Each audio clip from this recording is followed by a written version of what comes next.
Final Fantasy XIV's had a bit of a journey, hasn't it? It went from one of the most disastrous MMORPG launches in history to being carefully salvaged into something more functional, and if 2.0 was a realm reborn, Heavensward saw it completely revitalised with one of the finest stories in both its genre and series. The top spot's all too easy to slip from though, and it did just that with the lacklustre Stormblood expansion. With such a tumultuous journey so far, my expectations for Shadowbringers were conflicted. Hopeful it would reach past glories, but wary of its storied failures. Just which would Final Fantasy XIV end up remembered for? Ladies and gentlemen, this is your favourite magical boy, Bamboo Fighting, welcoming you to Living Legacies, Final Fantasy XIV Shadowbringers. Part 1. The End of the World. Our continued adventure begins right where the Stormblood patches left off.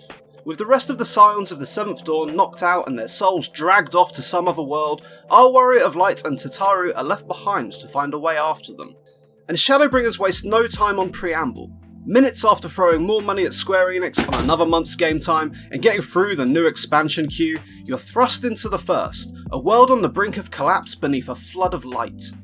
The Warrior of Light finds themselves in the last remaining bastion against this surge of nefarious glowing ether, Northrend. At this continent's heart lies the Crystarium, a city built toward not only surviving the flood, but fighting back against its heinous beasties, the Sin Eaters. Looks a bit like a train station though, doesn't it? Where's platform 9 3/4? The city is led by the mysterious and diminutive Crystal Exarch, the man behind your friend's disappearance and your own summoning toward a rather predictable purpose, to save the world. It's kind of what we do. But first, he wants us to go on a little road trip and pick up some old friends. Alphino waits in the coastal region of Calucia, while Alice takes the fight to the Sin Eaters in the deserts of Am-Arang. And Shadowbringers waste no time in digging into some heavy shit. The two regions serve as something of a contrast to each other, a juxtaposition of ideals in the face of the world's end.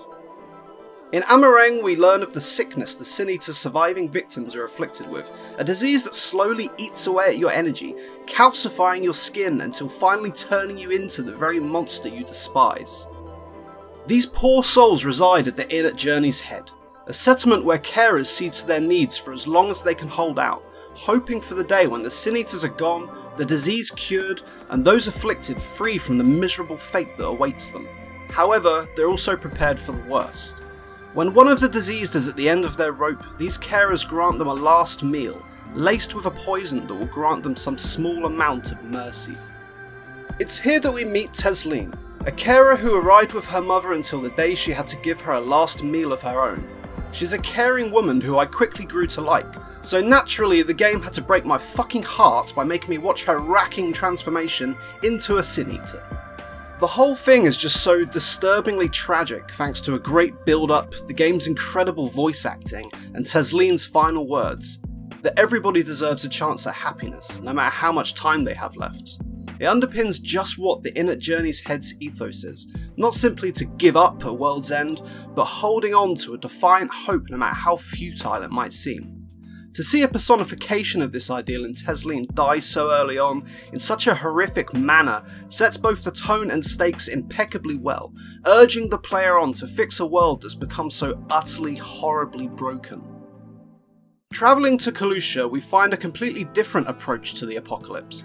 The region is rife with dilapidation and poverty, the pockets of life struggling to get by on what meagre living they can draw from the barren land. With no world left to build, the denizens have given up. Just off the coast, however, is the city of Yulmore, home to the lucky few chosen to indulge in every depraved pleasure with what little, pointless time they have left. This is thanks to the city's leader, Lord Vofri, and his control over the Sin Eaters, keeping them safe from harm. He has given rise to a complacent culture, where simply whiling away their lives in comfort becomes more appealing than striving for anything better. While the rest of Calucia wallows in ennui, these privileged few give in to a sickening nihilism. This infects the rest of Calucia too. Instead of putting up a fight, most flock to Gate Town and the Derelicts, where they feed off Yulmore's discarded, decadent detritus, hoping that they too will be plucked from poverty by some Yulmoran's capricious whims. Am-Arang and Calucia show two strikingly different approaches to the end of the world. The inn at Journey's Head facing it with some small, compassionate resistance, while Yulmore falls to an indulgent resignation. Shadowbringers does a fantastic job of building a tortured world, instilling in me the same desperation to save it as those living in it bear. It does so at these early stages by asking a question you might hate the answer to. What do you do at the end of the world? Are you busy? Will you save us? While I don't want to go too deep into the other regions and spoil it all for you, they are just as remarkable. For example, Ilmeg is a vibrant fairy kingdom full of races that have lost their human masters, each struggling with the accompanying ennui in different ways. There's also some absolute horrors here that I'll let you discover for yourselves, just be careful around those bloody pixies. Rakatika Greatwood, on the other hand, is a forest built on the remains of an ancient empire, two clashing religions founded amidst the flood now calling it home. There's also the Vis, bunny girls who have patiently waited generations to carry out the dying wish of the empire they were sworn to protect. With this purpose fulfilled, what's next for them? All these areas are fascinating, built with care and depth through the main quests and some of the side quests. Some of them. You see, Final Fantasy XIV has one major problem that wasn't fixed for Shadowbringers: its pacing. With main quests walled off by level requirements, you'll be forced to do a lot of side quests. And while some do wonders for enriching the story and its stage, most are just generic crap. It's a shame, and I would have much rather seen the number of quests reduced to just the good ones and have them offer more experience, or have the experience required for leveling up reduced. Just something to cut the crust off an otherwise delicious sandwich.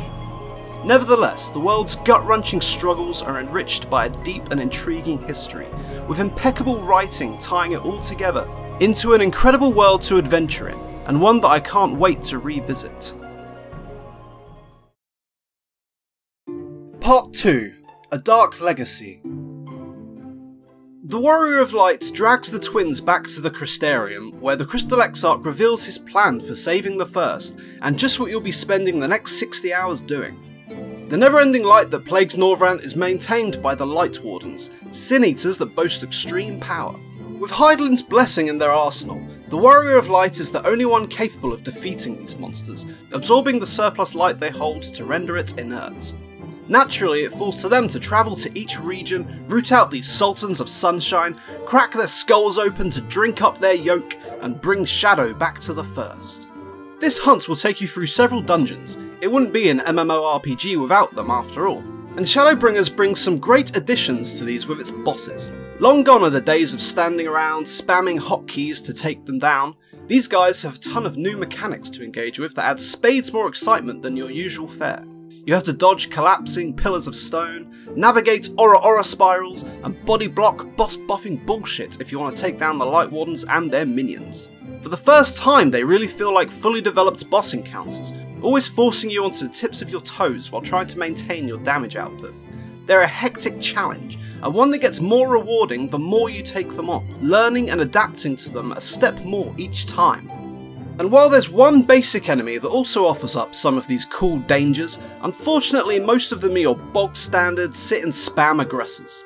The dungeons themselves, while aesthetically pretty, are just as uninspired. They're basically just corridors with enemy walls every minute or so, which, while great for grinding at endgame, isn't particularly engaging.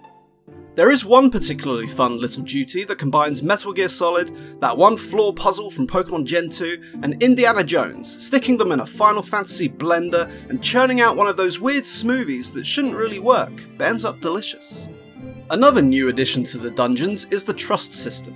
If you wanted to fight Nidhogg with Estinian and Alphino, or defend Alamigo alongside Lys and Alisaie, you'll love this. Each of Shadowbringers' main story dungeons can be tackled with your loyal scions. If you're an absolute narrative fiend like me, it's an incredible feeling to fight alongside the friendos you've been journeying with for the last 4 years, though it does come with its issues. The AI reacts to everything perfectly, removing some challenge as you can just follow them around to dodge the attacks. And you better hope you don't get targeted by the stack attack, as they'll just run to the centre rather than piling on you. Despite these minor issues, it's a phenomenal addition to the game that satisfies a long-held desire. I only wish you could just casually party up with them as you travel the world. Maybe next expansion.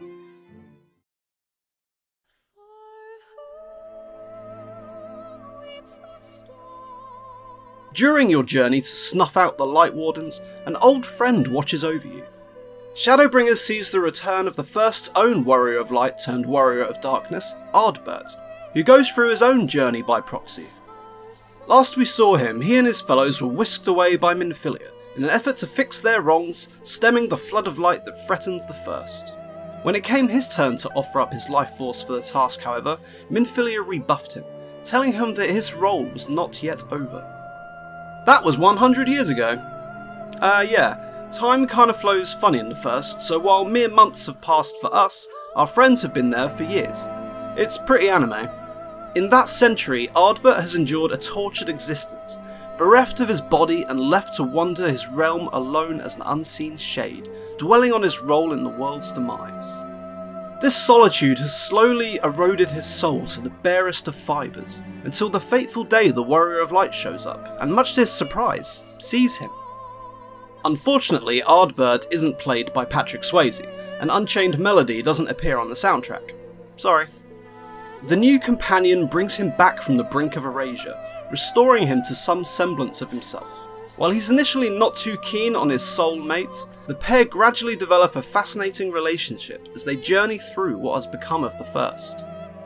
As your watcher, Ardbert is forced to face it in a harrowing reflection of what he's left behind. Companions fading away without him, cities he sought to save crumbled in his wake, and entire kingdoms drowned in a flood of his own making. Worse still, he is forced to continue watching on as it devolves further, life burning out against a tide of sin-eaters that he can't lift a finger against. Ardbert's focus on his failures and impotence render him palpably hopeless. It's no wonder he went mad after 100 years of rumination, but in the Warrior of Light he finds a shining beacon of hope. He realises that while he and his friends fought alone to save the First and failed, watching the Warrior of Light bring so many people from all across Norvrant together makes him believe once more that his home can be saved. While the future couldn't be found alone, perhaps it can be built together. While his story is over and his legacy is a dark one, perhaps he can help our tale leave one far brighter. I really like that they brought him back, as his story always felt somewhat incomplete, and this grants a lot of closure in a meaningful and cathartic way. While Ardbert's wasn't my favourite story of Shadowbringers, it's so impeccably written and portrayed that that's just more of a testament to how incredibly well everything else is done. Ardbert isn't the only Warrior of Darkness to make a return. Job quests are gone, replaced in Shadowbringers by 4 sets of role quests: tank, healer, physical DPS and magical DPS that all deal with what became of Ardbert's allies. Sin-eaters. I've only done magical and physical DPS so far, but those particular quest chains were engaging and provided even more of a backstory for Ardbert. Through his friends turned Sin-eaters, we see how he truly upheld the ideals of a Warrior of Light before being fooled by the Ascians into bringing about the Flood. Seeing the righteous, selfless man he once was makes his fall from grace and his current torment all the more tragic. Part 3. Chains of Fate. One of Shadowbringers' greatest tool in its world-building arsenal is its music, and holy shit does this game have a lot of bangers. The music perfectly encapsulates the game's moods, the Crystarium's music resonating with the defiant hope the city was founded on, a despair-laden dirge weighing heavily over Calusia, and a maniacal whimsy to mirror the pixies of Ilmeg. Of greater note is the theme that perfectly complements Ardbert with a sombre, melancholy tone, and, well, just check out this battle music. It's hype as fuck.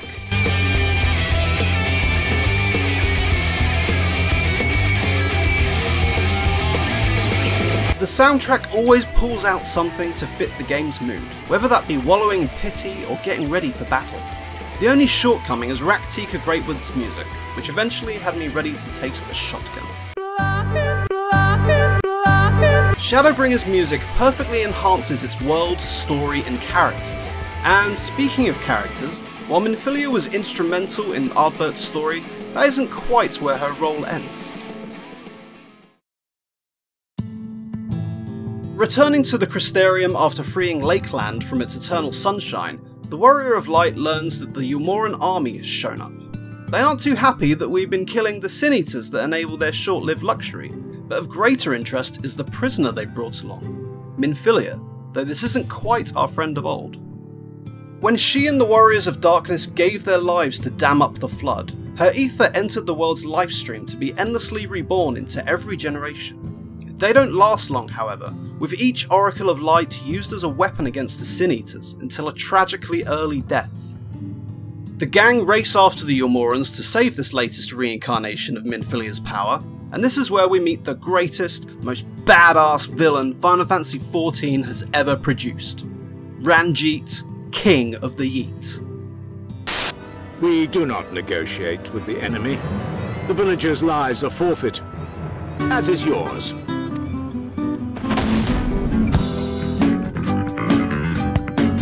This geriatric general trails you throughout Northrend, trying to stop your attack on the Titans of Light so that Yulmor's nihilistic nightmare might continue.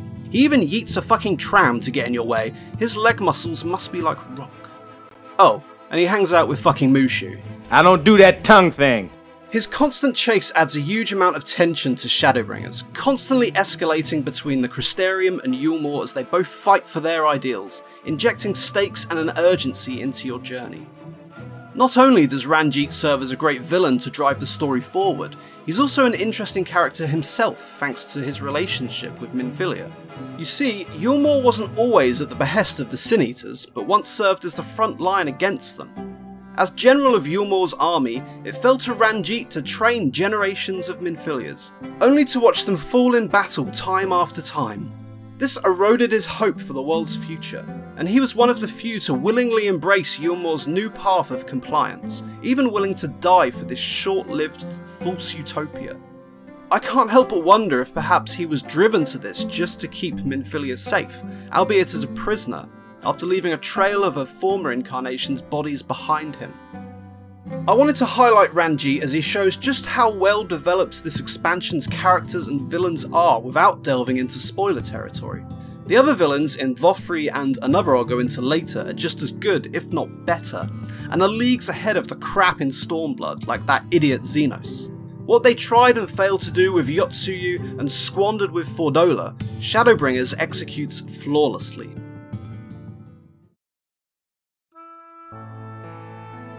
The gang managed to rescue Minfilia with Thancred's help and begin their fight for the first future in earnest. Their battle with the Light Wardens first takes them to Ilmeg, where they reunite with the newly anointed astrologian, Urianger. Then to Raktika Greatwoods, where Ishtola has apparently been taking some combat lessons from our girl Bayonetta. After that, a return to Amareng is in order before taking the fight back to the Sin Eater's seat of power, Yulmor. Throughout this journey, no character grows more than our new Minfilia, and her story is perhaps the most relatable one of the lot. Minfilia has a lot of baggage to her. As the reincarnation of the Oracle of Light, there are enormous expectations thrust upon her by the citizens of Northrend and, perhaps even worse, by herself. Her predecessors are legendary, and it's a hell of a lot to live up to for the poor girl. Naturally, this leads to a lot of doubt on her part. It's made worse by her father figure Thancred, who clearly wishes for the Minfilia of old to return, even if it means taking her place. She can see that he can barely stand to be around her, and combined with her painful insecurities and living up to the legends she carries, it drives her to share his desire. To make tensions between the two worse, the Minfilia of old appeared to Thancred via her reincarnation, but rebuffed his desire to bring her back, insisting he help her younger counterpart to find her own path. And this is really what Minfilia's story centres around, the struggle to live up to the legacy of her title as the Oracle of Light, while also forging her own destiny. It's a story that's impeccably told, the tension between her and Thancred at a constant boiling point, until its emotional and gratifying climax, where Minfilia learns not to simply walk alone in the shadow of her predecessor's legacy, but to tread a path that honours it alongside her friends. A better future, after all, can't be built alone.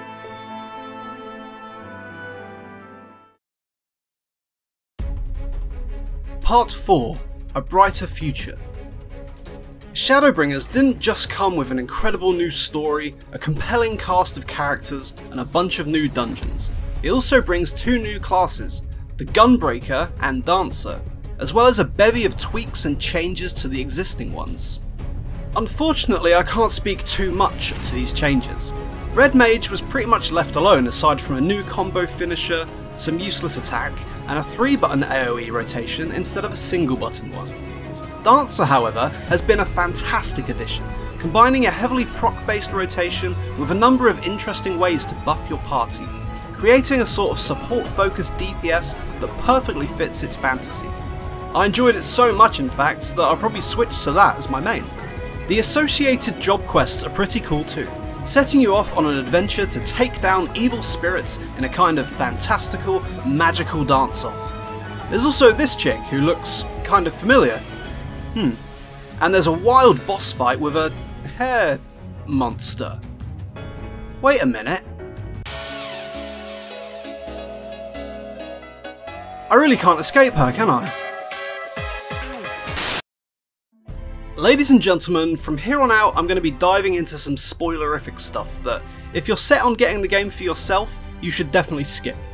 Fortunately for you, I'm generous enough to give you the timestamp for my closing thoughts, which should be appearing on the screen right now. One of my favourite parts of Shadowbringers is just how deeply it expands upon the world of Final Fantasy XIV. Until now, how the world worked, what the Calamities were, and what the Sundering was had been left a little vague and wishy-washy, but Shadowbringers does an amazing job of clearing all the nonsense up in a way that is succinct and actually makes sense. When the world that was sundered, it was torn into 14 parts, the source and its 13 reflections.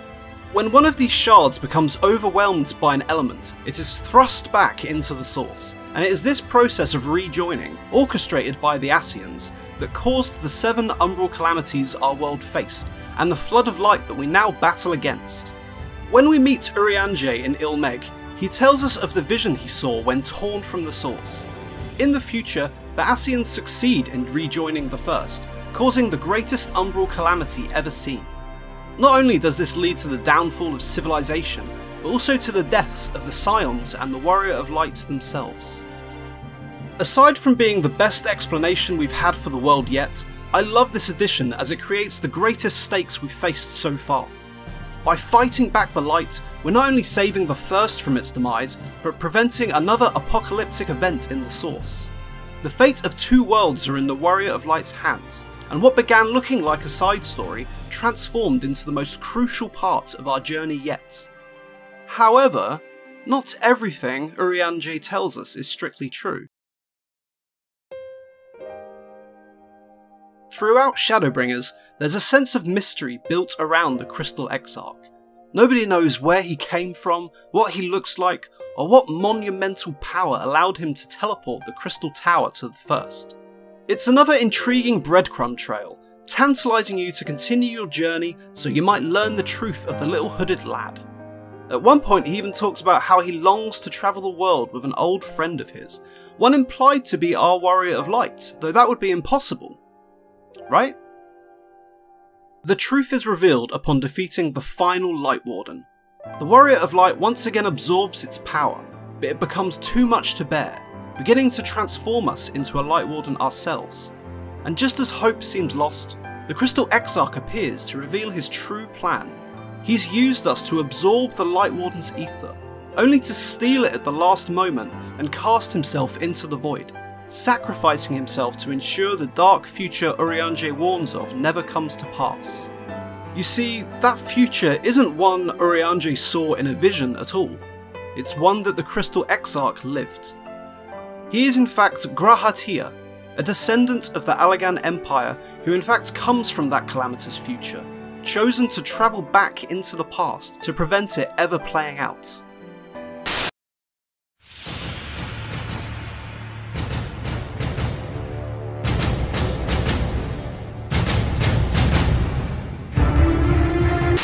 In absorbing the light and sending himself into the void, he hopes to not only save both worlds' futures, but to also send the Scions back into their own world.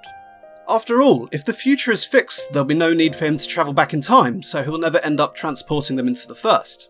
It creates a bit of a paradox, but at least it makes more sense than Endgame. I see this as an absolute win.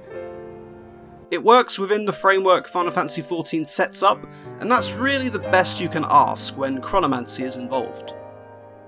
But what drives the Crystal Exarch to make this sacrifice? What was it that inspired him to such an act of thankless heroics? Us. In the future, the Warrior of Light's exploits are the stuff of legend. The bards singing of our fight against the Empire, campfire storytellers detailing our role in the Dragon Song War, and dancers portraying our liberation of Doma and Alamigo. We are the light that people find solace in when their world is on the brink of ruin. Although the future he came from was one without us, our legacy lived on to inspire not only the world to hang on just a little longer, but also the Crystal Exarch to save them all. And this is the game's core theme. Building a better future from the legacy of those who came before, and leaving one of our own to do the same, even though we might not live to see it come to fruition. We see it in the people of Amareng coming together to rebuild the trolley, in the Knights Blessed of Raktika Greatwood honouring their dead with an eye to the stars, in the lost tribes of Ilmeg, and ultimately in Calusia, where they all come together finally to take back their world. And at the centre of it all is the Warrior of Light. It takes them all coming together to save the future, but it only takes one to inspire them to do so.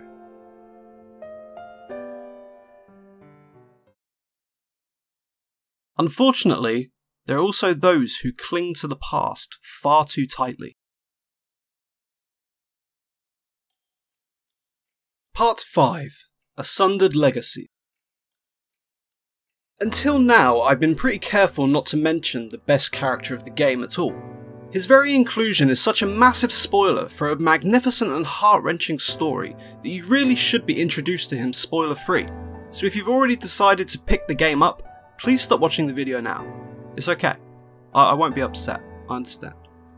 That character is Emmet Selk, the Ascian otherwise known as Solus Zos Galvus, founder of the Garlean Empire. This cheeky chappie shows up pretty early and offers something surprising that no Ascian has done before: cooperation. Though it's clear he has some malevolent machinations going on for our gang, and that we're mere pieces on a chessboard to him. He's like a way more fashionable and handsome Loki. While the Crystal Exarch and Urianger were able to tell us of the world as it is now, Emmet Selk grants us a far deeper insight: the world that was and its sundering.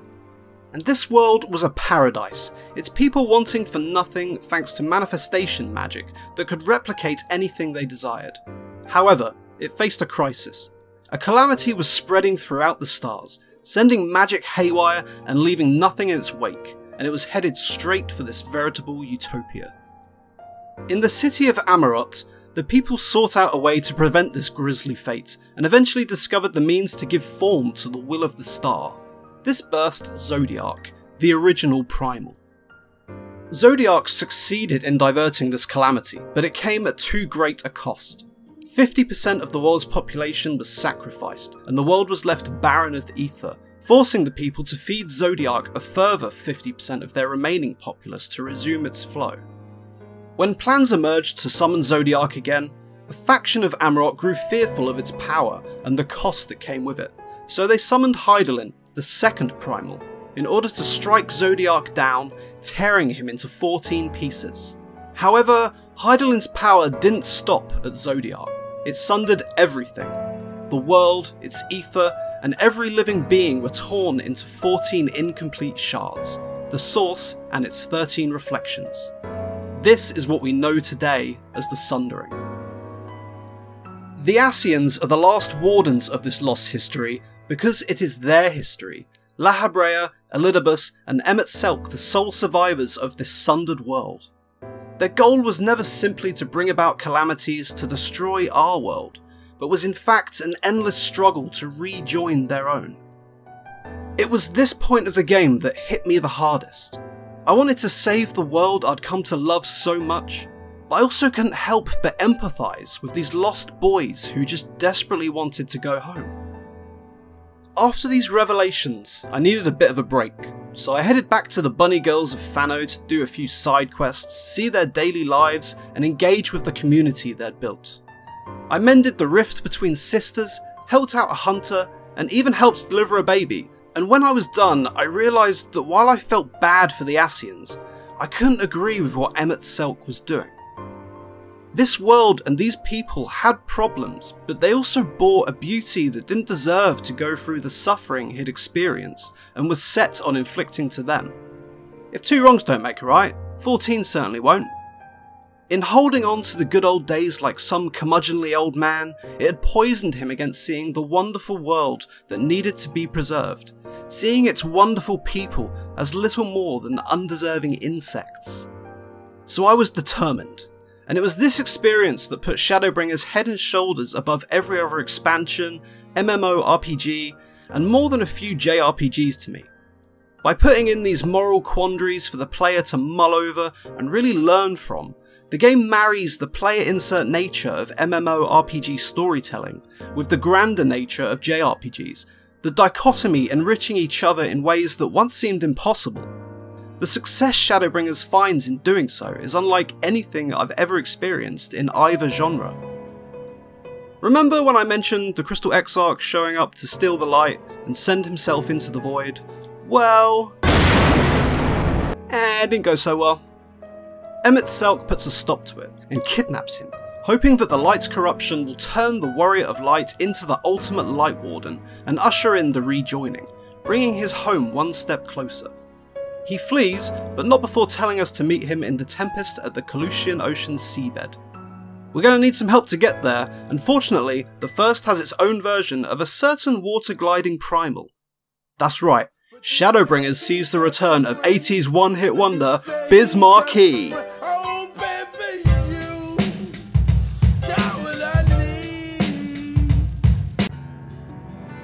We follow Emmett Selk to find an unnervingly familiar sight. A modern-day city, an illusion of Amarot at its finest hour. Inside, Emmett Selk and the Crystal Exarch await, and the final showdown between the past and the future takes place. And what a bloody showdown it is. You know how shonen anime build to that moment of immense hype, where the protagonists and antagonists ideals clash in a monumental climax that has you uncontrollably pumping your fist in glee? Shadowbringers does that to the same enormous scale, but without ever feeling like your standard shonen fare. It even somewhat comes down to the power of friendship, but manages to do it in a way that avoids the cheesy tropes without losing that sense of escalating excitement.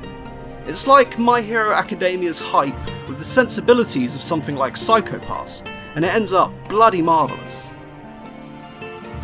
Emmett Selk is by far my favourite character of Shadowbringers. A tragic villain who in other circumstances might be the hero, but in holding on to the past, by romanticising it and glorifying it, by deeming the current generation unfit to carry on his people's legacy, he has lost the ability to see a brighter future that will be forced to leave him behind. His final message is a heartbreaking one, its simplicity perfectly summing up his character, his pain, and his downfall. A heartfelt plea that Amarot and its people never be forgotten.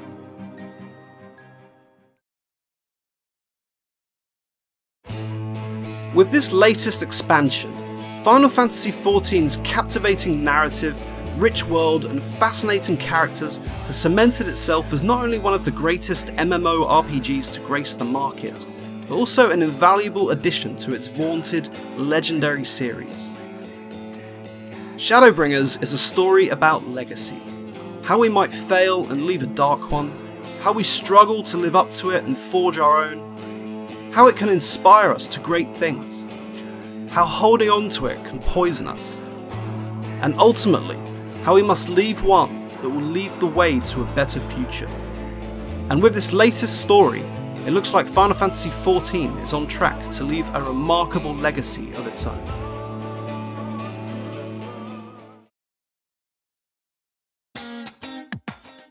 Good lord, this video went way longer than expected. Fuck. Well, regardless, if you enjoyed it, you know, do the standard stuff, leave a like, subscribe, etc., etc. See ya!